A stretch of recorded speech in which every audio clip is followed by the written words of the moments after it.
So, last video we ended with diamond armor and this amazing village. Now in this episode we will turn that plain old diamond armor in the best enchanted diamond armor there is in the game right now. Plus we will even get maxed out enchanted tools as well.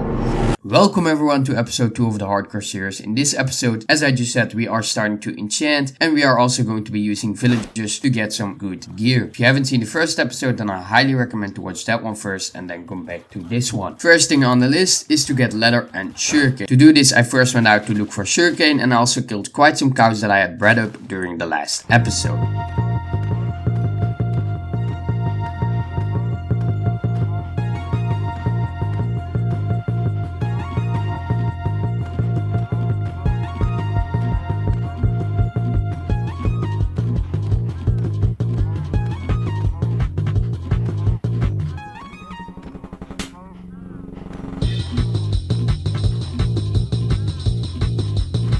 Once that was done, I had about 7 bookshelves, which was not enough for a full enchanting table, as we all know. That means I had to wait and breed more cows while also growing more sugarcane. In the meantime, I decided to make an enchanting tower where I will be placing my enchanting table in. I chose the area back at the village, close to the water, to build that tower. First thing I had to do was clearing out some space, and then I could instantly go into building the tower.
So, I don't really know what to think of the tower, but I guess I will keep it like this. I had some struggles figuring out the outside of the tower, but I will leave it just like this. The most important part is that we can start enchanting. For the interior, I just went with something very simple, just placing the enchanting table with a couple of floors. So let's do that right now, and then we can start enchanting.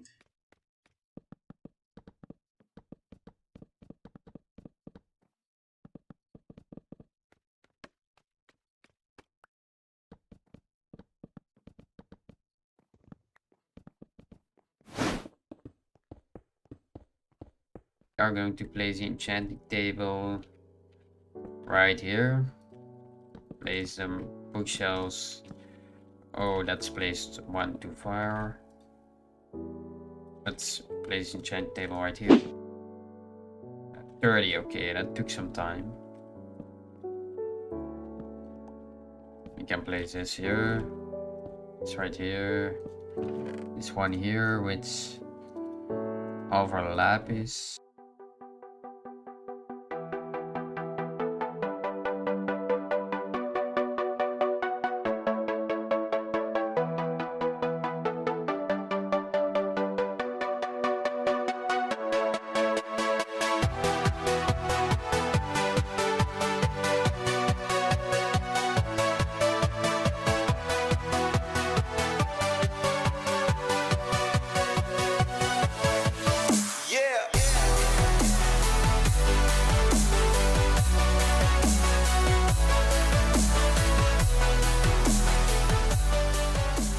We enchanted quite a bit, of course, because I had a lot of levels from all of the mining in the last episode. As we see, we have some pretty good starting enchantments. I definitely like the efficiency 4 with fortune 3 and a breaking 3 pickaxe. That is definitely great. Now, of course, the goal is to get full protection 4 on all of my gear. Also did some good sword enchantments and got looting 3, but I will definitely need sharpness 5 on that sword because that's probably one of the best enchantments there is for your sword. Problem is that I'm out of levels to enchant more. So that's why I decided to kill mobs at night for XP and build some stuff during the day. First thing that I'm going to build is a villager breeder. So let's just start with that. I went with an easy, simple design that I got from the YouTuber Waddles. He used it in one of his old videos and still use that exact breeder to this day, and it still works pretty good. It's quite efficient and easy to set up. If you want a tutorial on how to build it, then definitely let me know.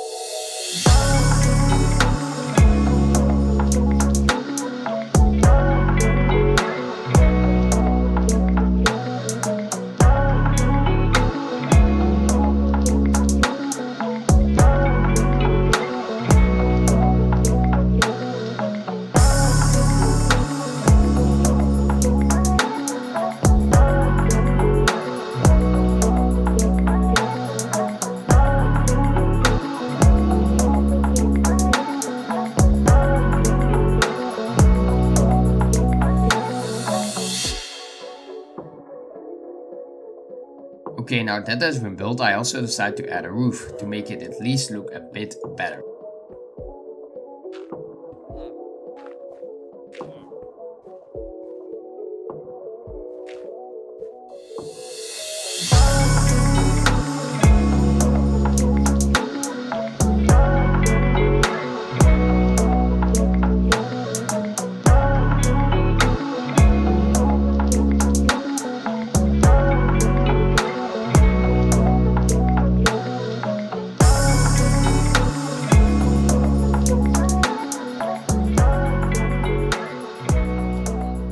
I think it's better like this. My building skills aren't the best, as you can see, but that's why I'm building, to get better and get more experience. Now, we still have to add a collection system to the breeder, so let's do that right now. Now, at first the breeder had a couple of problems. It wouldn't work. I think the villagers couldn't see the beds. I don't know, I just added more beds and it worked, which is great, right? Now that the breeder is working, it is time to get some villagers and use them for some good old village slavery. I mean fair trading, so let's give each one of them a nice little box that's definitely village friendly and definitely give them enough free space. Of course, one of my first goals was to get mending. I mean, it's one of the best enchantments there is in the game, right? But I ended up first getting Feather Falling 4 for 16 emeralds, which is, I think, very great. Definitely seeing you can get Feather Falling 4 from an enchanting table. After that, I got Infinity for only 6 emeralds, which is also very great. Now, to buy all of these books, I will, of course, first need some emeralds. And that's why I decided to also add a couple of farmer villagers to sell them crops in exchange for emeralds. After that, it was finally time to get that mending villager that I need. And after not so long, I finally got mending, bought it and put it on my axe because that definitely needed some repair. I also added some trapdoors at the entrance of the villager hole/collection system to keep the villagers safe from any mobs. Now that I had some farmer villagers, I could start making some emeralds, but I need more villagers because I need more emeralds, so I needed more space. So I decided to make a villager trading hall. To do this, I first got a couple of building blocks such as stone brick, spruce wood and everything. Doing this, I of course mined for cobblestone to turn that into stone brick, and I found another amethyst geode. That is like the fourth one in this world. But anyway, back at the surface I started laying out the framework for the trading hall and I ended up with this. While doing this I kept killing mobs at night, so I was able to get back to level 30 to enchant some more. That protection 4 on those pants are definitely amazing. I also somewhere got protection 4 on the chest plate, but at the moment that I'm doing this voiceover, I can't find that through the chat. Now my armor had full protection 4, and because I traded quite a bit with villagers, I was also able to buy some mending books and put it on my armor. That armor definitely needed mending because all of those nights killing all of those mobs for XP definitely lowered my armor durability quite a bit.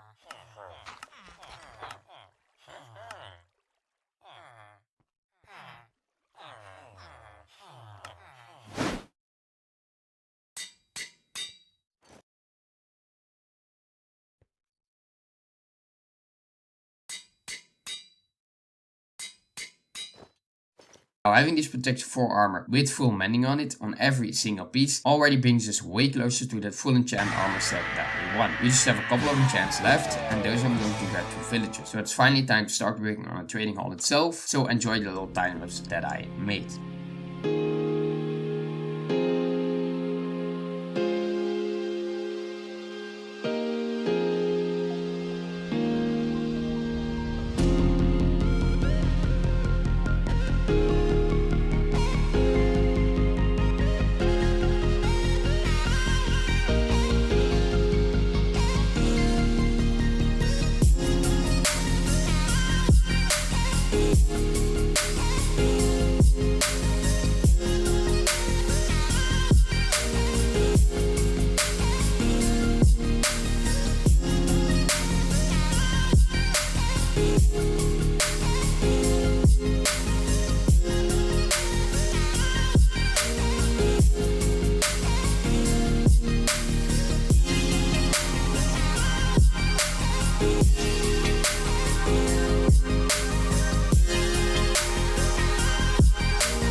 So that is done. Now it's just finishing up the floor and details on the outside. I ended up changing the glass windows in the front to spruce fences, and for the outside details I used some bone meal for flowers and also added a bit of a hanging lantern.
also made a nice little path to the training hall, just to, make everything seem more together. I'm definitely going to do more paths later on in the series, but I think this looks pretty good right now. Now it was finally time to get some villagers in. At first, I didn't really know what I would do with the villagers, so maybe just leaving them in a box or letting them run free. But at the end, I decided to make a system where I could lower the villagers and let them kill by a zombie, so I could later cure them and then get lower prices. This required some sticky pistons and redstone, but luckily I had all of that from the mining trip in the last episode. Once I had the design, I just had to copy it over until I ran out of space. I couldn't put villagers everywhere because the redstone wouldn't fit it, so I just made use of the space that I had, and that gave me quite some villager spots. Now I'm sure most of you guys know how the system works, but here's a quick explanation for the ones that don't. The levers in front of the workstation power redstone that is connected to a sticky piston. And once we flip that lever, the villager will drop down to the same layer as the zombie. The zombie can kill the villager without any problems, and once the villager has been killed and turned into a zombie villager, we can pull him back up and cure him.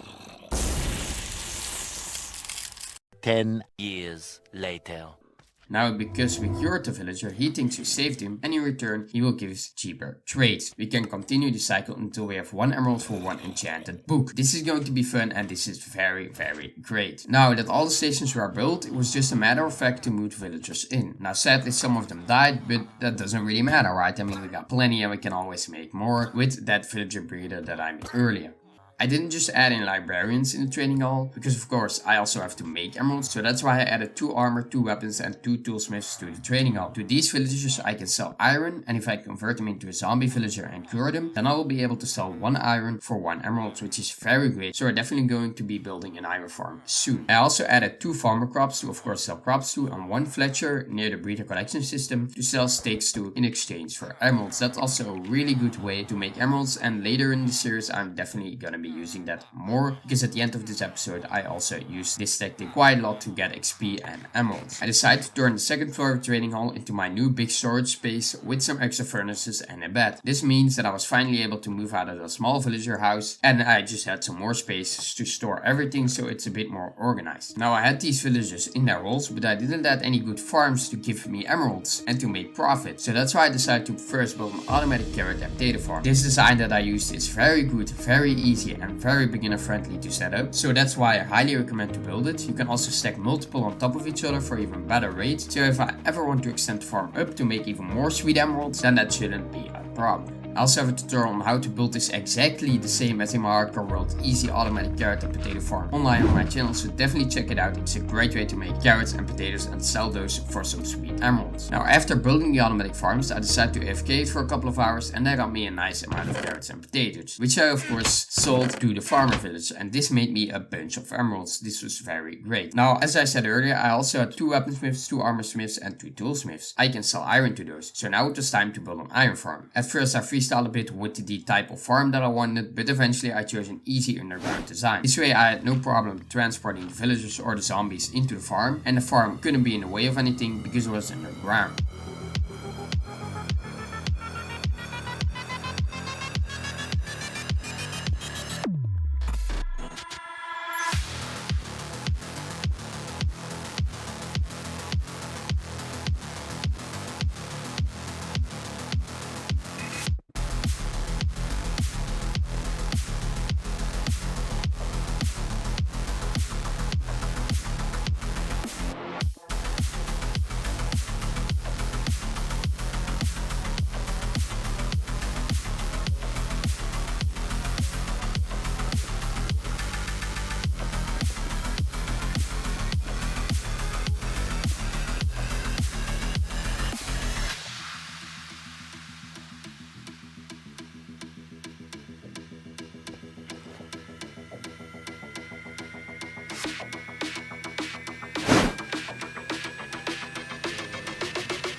the automatic carrot and potato farm and the iron farm combined should definitely make me enough emeralds for now. The only thing left to do was getting the correct librarian villagers for the correct books. So that's what I did next, and slowly but surely I got the villagers that I needed and bought the books that I wanted. Of course the villagers were already moved in, but now I just had to get the books. These books include Respiration 3, Breaking 3, Fortune 3, Smite 5, Silk Touch and Efficiency 4, and I also got Protection 4 if you know I ever want to use that later on. Maybe if I make more gear later on, that I'm definitely going to do, because as I said in the first episode, I want to get a bunch of netherite armor and tools before upgrading to 1.20. Now, while getting these books, I also tried to get another sharpness enchant on my sword because I wanted that sharpness 5, but I wasn't so lucky. Now, after getting all of the books that I wanted, it was of course time to put them on my armor and tools. And before I knew it, I had the best enchanted armor in the game, except for thorns, but for now I don't need it. Also, I don't have swift sneak or soul speed yet, but I don't think those are necessary, and we will definitely be getting those later. Now, I also maxed out my pickaxe with it now having efficiency 5. If you're wondering how I got all of this XP, then I'll tell you right now. As I said earlier, I just killed a bunch of mobs at night to get XP, and I also got a nice little music for this from that. It's as simple as that. The only problem is that it's not so fast, so I'll definitely need to get a better XP farm soon, and my armor can get damaged pretty hard from that, so that's why I use mending on my armor. But of course, if it's damaged, then the XP will go to my armor and not to my XP bar, so that's also a little problem, so I'll definitely be needing a better XP farm soon. Now, in the meanwhile, I also started working on a small pumpkin farm because I can sell pumpkins to villagers, which means I can make even more emeralds. And I'm definitely going to add melons to that farm later on because I can also sell melons. If I zombify the farmer villagers and then cure them, then I can even sell one pumpkin or one melon for one emerald. Now that my armor was fully maxed out and also my pickaxe, it was just left to the sword and the axe. Or so I thought. Eventually, I also decided to make a silk touch pickaxe, a fully enchanted shovel, and a maxed out bow. This was gonna take a lot of grinding, but after a lot of grinding, a lot of nights killing mobs and everything, I finally got all of the XP that I need from A, selling crops and sticks to the villagers, and B, also killing mobs at night. Eventually, as I said, I get all the XP and all the enchanted books through villagers or just enchanting in the enchanting table that I needed. This meant that I truly got the maxed out enchanted diamond armor set, including tools and weapons in the game. Of course, except a couple of enchants, but I got the maxed out enchanted diamond armor set in Minecraft with all the necessary enchants. Some enchantments such as thorns aren't really necessary. Now, I hope you guys liked this video. It definitely took quite some time to get done, but I'm happy I did it. So I would highly appreciate a like if you can drop that one. Enjoy the rest of your day, evening, night, morning, whenever you're watching. Thank you so much for watching, and until next time, this was Lander. Bye.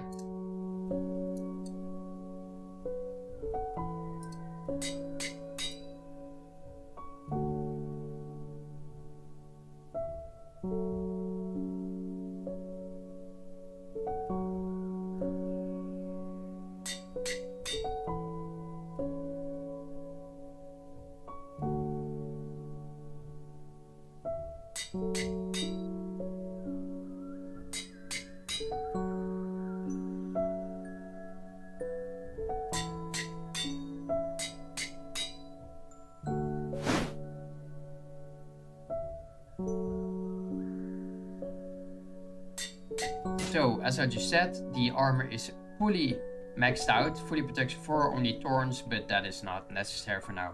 The sword also is missing 2 enchants, sweeping edge 3 and fire spec 2, but I don't think that's really necessary. The axe is right now, luckily I saw it in time, fully maxed out, efficiency 5, silk touch, mending and unbreaking 3. For the pickaxe, I have 2, one with fortune, one with silk touch, both fully maxed out with unbreaking 3 and mending, and of course efficiency 5. We got that really powerful bow with power 5, unbreaking 3, flame, mending and punch 2. That is definitely an amazing bow and will definitely be useful once we head to the nether, hopefully next episode. And then we also have a diamond shovel with efficiency 5, unbreaking 3 and mending. We could put silk touch or fortune on this, but I don't think that's necessary for now. So I did what I wanted to do. I got a fully maxed out diamond kit in this episode. Took quite some time. Getting the XP was a pain in the ass, so I will definitely have to build a better XP farm. Seeing I definitely want to get a lot of netherite armor and tools before I go into 1.20, and of course those will also have to be enchanted, so I will definitely need a better XP farm. So definitely leave some good XP farms down below in the comments if you have one. Now, thank you for watching the YouTube video. Thank you for watching the streams if you are here on stream. And I hope to see you next one.